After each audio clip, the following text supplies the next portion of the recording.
Greetings everyone, my name is Satish and you are watching learning India tab, जहां पर हम English, computer, web designing और logistic जैसे courses बिल्कुल फ्री और बिल्कुल जीरो लेवल से ब्रीफली एक्सप्लेन कर रहे हैं। तो अगर आप इस चैनल पर नए हैं तो आप हमारी प्लेलिस्ट में जाके सभी कोर्सेज को चेक कर सकते हैं। अगर आपको हमारा टीचिंग स्टाइल अच्छा लगता है तो आप नीचे लाइक बटन पर क्लिक कर सकते हैं और इस चैनल को अपने फ्रेंड्स के साथ शेयर कर सकते हैं। तो इस सीरीज में हमारा ये कंप्यूटर का पहला सेशन है जिसमें हम जो है बेसिक कंप्यूटर साइंस के बारे में ब्रीफली जानेंगे। और ये जो हमारी सीरीज रहेगी ये बिल्कुल 2020 यानी कि 2020 की लेटेस्ट अपडेट्स के साथ रहेगी। जो अब तक की टेक्नोलॉजी मार्केट में आ चुकी है उसके बारे में हम आपको इसमें जो है पढ़ाएंगे। सो चलिए आज का लेक्चर स्टार्ट करते हैं। कंप्यूटर का ओवरव्यू देख लेते हैं। Computer is a combination of hardware and software. A computer is an electronic data processing device which accepts and stores data input, processes the data input and generates the output in a required format. The purpose of this tutorial is to introduce you to computer and its fundamentals. तो computer जो है क्या है, hardware और software का जो है combination है। आगे हम हार्डवेयर क्या होता है, सॉफ्टवेयर क्या होता है, ये भी इसी वीडियो में हम जानेंगे। Computer is a combination of hardware and software. यानी कि कंप्यूटर जो है क्या करता है, इलेक्ट्रॉनिक डेटा को प्रोसेस करता है, उसे एक्सेप्ट करता है और उसको अपने अंदर स्टोर भी करता है। इसी के साथ वो जो है इनपुट को प्रोसेस करता है आउटपुट देने के लिए, जैसा आपको आउटपुट चाहिए होता है। और इस ट्यूटोरियल को बनाने का हमारा मेन पर्पस क्या है, ताकि आपको जो है कंप्यूटर के बारे में एक्सप्लेन किया जा सके, उसके बेसिक्स क्या है, उसकी यूसेज क्या है कंप्यूटर सिस्टम, उसके बारे में आपको विस्तार पूर्वक बताया जा सके।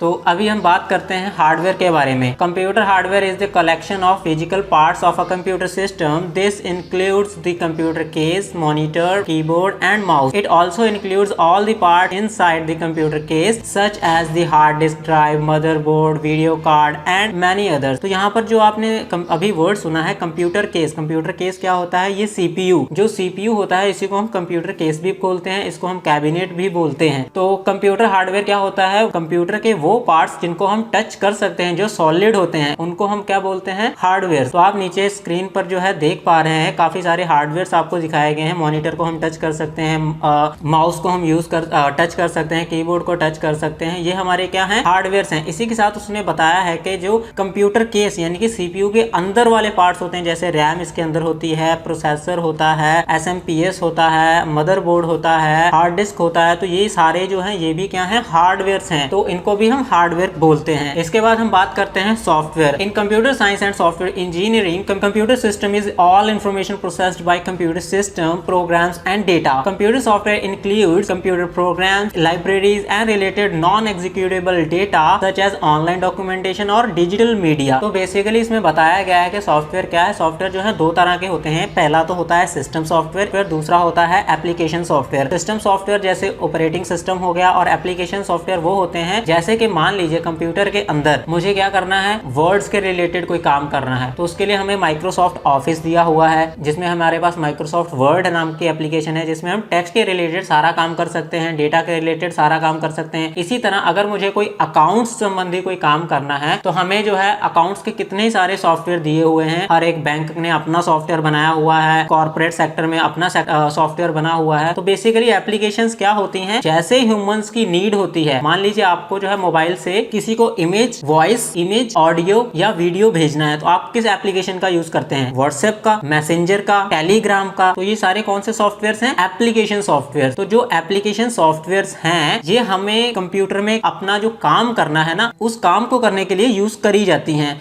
इनको हम अपने सिस्टम में इंस्टॉल और अनइंस्टॉल अपनी मर्जी से कर सकते हैं। तो अब हम बात करते हैं ऑपरेटिंग सिस्टम। तो सिस्टम सॉफ्टवेयर क्या है, ऑपरेटिंग सिस्टम है। And operating system is system software that manage computer hardware, software resources and provides common service for computer programs. Operating system are found on many devices that contain a computer, from cellular phones and video game consoles to web servers and super computers. तो यहाँ पर बताया गया है कि operating system जो है क्या है, एक सिस्टम सॉफ्टवेयर है जो क्या मैनेज करता है, हार्डवेयर और सॉफ्टवेयर जो है आपस में कैसे काम करना है और इंटरेक्ट करना है कैसे ह्यूमंस के साथ, उसके लिए हम जो है ऑपरेटिंग सिस्टम को यूज करते हैं। Operating system are found on many devices. तो जो ऑपरेटिंग सिस्टम है काफी अदर डिवाइसेस में भी होता है, वो चाहे आपका फिर फोन ही क्यों ना हो, या फिर आपकी कोई वीडियो गेम्स हो, या फिर इंटरनेट के कोई बड़े बड़े सर्वर्स हो, या फिर सुपर कंप्यूटर्स हो। इसका बेसिकली काम आप नीचे डायग्राम में देख सकते हैं। ह्यूमन कंप्यूटर को क्या समझाना चाहता है, क्या क्या करवाना चाहता है वो काम ऑपरेटिंग सिस्टम करता है। ऑपरेटिंग सिस्टम हमारे पास 3 है, आप नीचे लोगो देख सकते हैं। फर्स्ट लोगो ये जो है ये है विंडोज का, और नेक्स्ट है लिनक्स का, उसके बाद है एप्पल। हमारे पास कंप्यूटर में 3 ऑपरेटिंग सिस्टम है, एप्पल का है, लिनक्स का है और माइक्रोसॉफ्ट का है। और majority of people in India क्या यूज करते हैं, माइक्रोसॉफ्ट का ही यूज करते हैं। तो ऑपरेटिंग सिस्टम की एक मैं और एग्जांपल देना चाहूंगा। मान लीजिए आप किसी फॉरेनर के साथ बात करते हैं जिसे स्पेनिश आती है और आपको हिंदी आती है, और बीच में एक पर्सन है जिसे दोनों आती हैं, तो आप जो है अपनी भाषा में बोलेंगे तो वो बीच वाला बंदा क्या करेगा, उसको स्पेनिश में एक्सप्लेन करेगा, और जो स्पेनिश वाला बंदा बोलेगा तो ये बीच वाला बंदा आपको हिंदी में ट्रांसलेट करके देगा। तो वो बीच वाला जो पर्सन है उसको हम ऑपरेटिंग सिस्टम कहते हैं। ऑपरेटिंग सिस्टम का काम यही है, मशीनरी और ह्यूमंस के बीच में कम्युनिकेशन करवाना ऑपरेटिंग सिस्टम का काम होता है। उसके बाद हम देख लेते हैं data. Computer data is information processed और stored by a computer. This information may be in the form of text document, image, audio clips, software programs or other types of data. Computer data may be processed by the computer's CPU and is stored in files or folders on the computer's hard disk. तो data क्या है, ये हमारी information होती है। ये किन forms में हो सकती है, टेक्स्ट में हो सकती है। मान लीजिए आपने कोई डेटा टाइप करा हो कंप्यूटर में, वो हमारा डेटा है। आपने कोई अपनी इमेज रखी हो, आपने कोई इमेज बनाई हो, तो इमेज फॉर्म में भी हमारा वो क्या है, इमेज हमारी डेटा है। आपने कोई ऑडियो अपनी रिकॉर्ड करी हो, या फिर आपके पास कंप्यूटर में कोई ऑडियो क्लिप है, वो भी आपका डेटा है। इसी के साथ आपने जो एप्लीकेशन सॉफ्टवेयर आपने इंस्टॉल करे हैं वो भी आपका डेटा ही है। और इसी के साथ ये जो हमारा डेटा है ये कहाँ स्टोर होता है, कंप्यूटर के अंदर जो हार्ड डिस्क होती है उसके अंदर सेव होता है। तो अब हम देख लेते हैं input devices. An input device is any hardware device that sends data to a computer allowing you to interact with and control it. The below pictures are shows mouse, scanner, camera, keyboard and touch pad etc., which are an example of input devices. The most commonly used or primary input devices on a computer are the keyboard and mouse. Here you can see, आप देख सकते हैं जो हमारे input devices हैं। input devices basically क्या होते हैं, वो devices जिससे हम कंप्यूटर को कोई निर्देश देते हैं, जो हमारी बात जो है कंप्यूटर तक पहुंचाने में मदद करते हैं। मान लीजिए आपने फोटो कंप्यूटर को देनी है, तो आपको क्या यूज करना पड़ेगा, कैमरा। कैमरा आपकी फोटो लेता है, वो कंप्यूटर को दे देता है। आपने कंप्यूटर में कोई चीज पॉइंट आउट करनी है, उसके लिए हमारे पास माउस है। आपने कीबोर्ड को बताना है कि मैं यहाँ पर ए लिखना चाहता हूँ, बी लिखना चाहता हूँ, 1 लिखना चाहता हूँ, 2 लिखना चाहता हूँ, तो उसके लिए आपको क्या यूज करना पड़ेगा, कीबोर्ड। कीबोर्ड हमारा क्या हो जाएगा, इनपुट। तो वो कंप्यूटर के डिवाइसेस जिनको हम यूज करते हैं इंस्ट्रक्शंस देने के लिए, किनको, कंप्यूटर को, जिनसे हम इंस्ट्रक्शंस देते हैं उनको हम क्या कहते हैं, इनपुट डिवाइसेस। इसके बाद हम बात करते हैं output devices. An output devices is any device used to send data from a computer to another device और user. Most computer data output that is meant for humans is in the form of audio or video. Thus, most output devices used by human are in these categories. Examples include monitors, projectors, speakers, headphones and printers. तो output devices का काम क्या होता है, ये वो devices होते हैं जो आपको output देते हैं। तो मान लीजिए आपने एक डेटा टाइप कर लिया, अब उसका प्रिंट आउट आपको चाहिए, तो प्रिंट आउट वो प्रिंटर करके आपको दे रहा है। प्रिंटर क्या हो जाएगा, आउटपुट डिवाइस। कंप्यूटर के अंदर क्या चल रहा है उसको देखना है, उसके लिए हमें मॉनिटर चाहिए, हमें स्क्रीन चाहिए। तो स्क्रीन आपको आउटपुट्स दे रही है कि कंप्यूटर के अंदर क्या क्या नेविगेशंस हो रही हैं, क्या क्या वर्क हो रहा है। तो मॉनिटर हमारा क्या हो गया, आउटपुट डिवाइस हो गया। इसी तरह प्रोजेक्टर है, इसी तरह प्रिंटर है, और इसी की तरह हमारा एक और डिवाइस है स्पीकर। तो स्पीकर भी आप बेसिकली ये याद रखिए, आउटपुट डिवाइसेस वो हैं जो आपको कोई चीज दे रहे हैं, और इनपुट डिवाइसेस वो हैं जो आपसे कुछ ले रहे हैं। इसके बाद हम बात करते हैं सिलेक्शन की। तो कंप्यूटर में सिलेक्शन बहुत ही इंपॉर्टेंट टॉपिक है। सिलेक्शन क्या होती है, किसी भी चीज को सिलेक्ट करने को हम सिलेक्शन कहते हैं। तो सिलेक्शन क्या होती है कि मान लीजिए आपने किसी चीज को हाईलाइट करना है, आपने किसी चीज को डिलीट करना है, किसी चीज को लाना है, तो उसके लिए हमें जो है सिलेक्शन यूज करनी पड़ती है। सिलेक्शन कंप्यूटर में 4 तरीके की होती है। एक होती है इंडिविजुअल, दूसरी होती है सीरीज, तीसरी होती है मल्टीपल और चौथी होती है ऑल। इंडिविजुअल सिलेक्शन में हम किसी एक कंटेंट को सिलेक्ट करते हैं। सीरीज में हम क्या करते हैं कि मान लीजिए आपके पास कोई सीरीज में डाटा पड़ा हुआ है, जैसे यहाँ पर ए फोल्डर है, बी फोल्डर है, सी है, डी है, ये सीरीज में है। मैंने ए से लेकर डी तक सिलेक्ट करना है या फिर डी से लेकर ए तक सिलेक्ट करना है, तो ये मेरे पास सीरीज में डेटा है। तो मैं इसको यहाँ से सिंपली क्लिक करके और यहाँ तक सिलेक्ट कर लेता हूँ, या फिर मैं इधर से क्लिक करके यहाँ तक इसको सिलेक्ट कर लेता हूँ, तो ये मेरा सीरीज में हो गया। इसी के साथ जो है हमारे पास नेक्स्ट आता है मल्टीपल। तो मल्टीपल क्या होता है कि आपके पास जो है डेटा मान लीजिए पड़ा हुआ है A C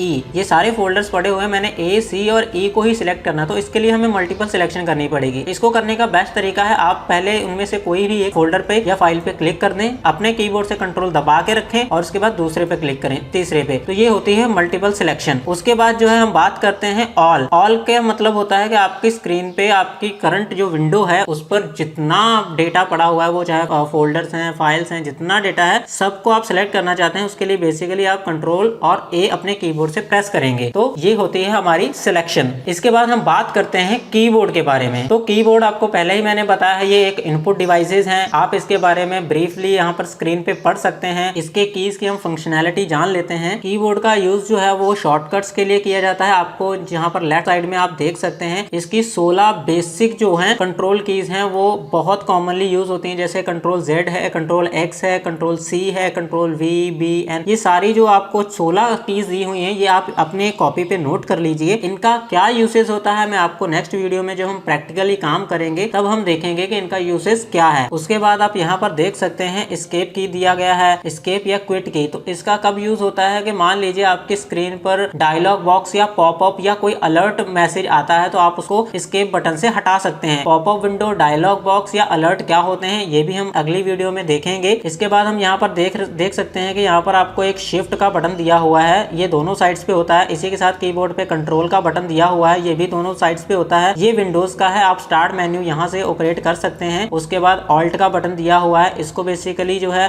शॉर्टकट्स यूज करने के लिए ही किया जाता है। कंट्रोल को भी शॉर्टकट्स यूज करने के लिए किया जाता है। और यहाँ पर आपको टैब बटन दिया गया है, इसका जो है काम है 5 स्टेप आगे जाना। या फिर जब आप कोई ऑनलाइन फॉर्म फिल कर रहे हैं तो उसमें जो है टैब्स होते हैं। मान लीजिए एक आपको कॉलम दिया होगा जहाँ पर नेम भरना होगा, आपने नेम लिखा, आप डायरेक्ट टैप करिए, वो दूसरे कॉलम को ऑटोमेटिक सिलेक्ट कर लेगा। यानी कि जैसे आपका दूसरा कॉलम हो सकता है फादर नेम, तो वो फादर नेम में चला जाएगा। आप टैप करेंगे, उसका तीसरा हो सकता है मदर नेम, तो वो मदर नेम में चला जाएगा ऑटोमेटिक। तो उसके बाद यहाँ पर आता है, ये रहा बैक स्पेस। इसका हम बेसिकली यूज करते हैं जब हमने कोई डाटा लिखा हुआ है, डाटा लिखने के बाद हम अपना लेफ्ट साइड को डाटा रेज करना चाहते हैं, तब हम बैक स्पेस को यूज करते हैं। इसी तरह से इसमें और भी काफी सारे कीज हैं जिनको आप यहाँ पर स्क्रीन पर देख सकते हैं। और इसमें जो है यहाँ पर होते हैं 5 मेजर फंक्शंस होते हैं। फंक्शन कीज आपको स्क्रीन पर दी गई हैं, अलग अलग तरह के ये फंक्शंस एक्सप्रेस करती हैं, जैसे F1, F2, ये F12 तक होते हैं। इसी के साथ इसमें स्पेशल कीज होती हैं, जैसे print screen, system request, roll lock, pause और break, insert, delete, home, end, page up, page down. ये सारे कीज को हम step by step cover up करेंगे जब हम फर्दर वीडियोस करेंगे। आज सिर्फ इस ओवरव्यू में आप देख लीजिए, मैंने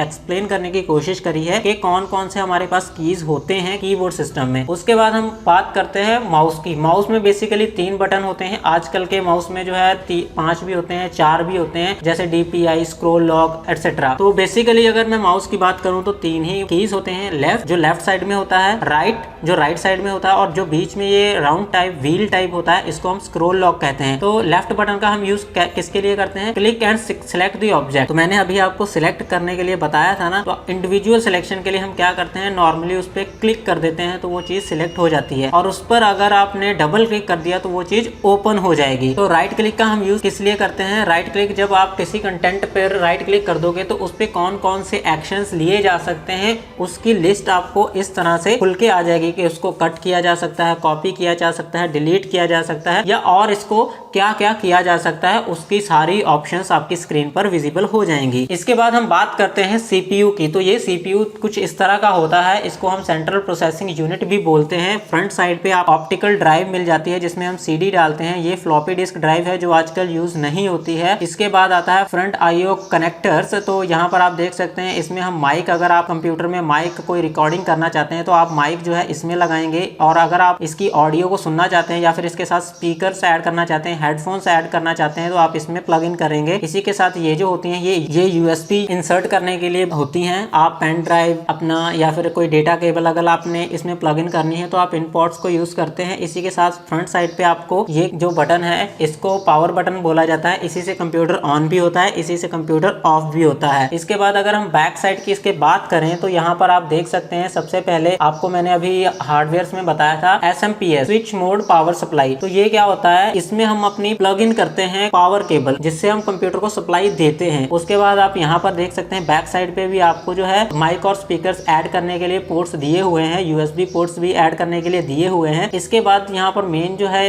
बैक साइड पे RJ45 अर्थनेट पोर्ट। तो आपने देखा होगा कंपनीज में या कई घरों में या ऑफिस में क्या होता है, उन्होंने वायर वाला इंटरनेट लगवाया होता है। इंटरनेट दो तरीके से होता है, वाईफाई या लैन। तो अगर आपने वायर कनेक्ट करनी है वाईफाई की तो इसमें कनेक्ट होती है, इसको हम RJ45 कनेक्टर बोलते हैं। इसके बाद जो है आप पीछे देख सकते हैं VGA पोर्ट, जो मॉनिटर को हमारा सप्लाई देता है। अगर आपने कंप्यूटर सिस्टम देखा हो तो मॉनिटर में जो है दो केबल्स होती हैं, एक होती है जिसको पावर केबल बोला जाता है और दूसरी जो है CPU से कनेक्ट होती है। तो CPU में जो कनेक्ट होती है वो यहाँ पर कनेक्ट होती है, आप देख सकते हैं। उसके बाद हम CPU के बारे में थोड़ी डिटेल्ड इन्फॉर्मेशन जान लेते हैं। A central processing unit also called a central processor और main processor is the electronic circuit, a computer that execute instructions that make up a computer program. The CPU performs basic arithmetic logic controlling and input output operations. इसी के साथ मैंने नीचे एक और जो है एग्जांपल दिया हुआ है। CPU stands for Central Processing Unit. The CPU is the primary component of a computer that processes instructions. The CPU contains at least one processor,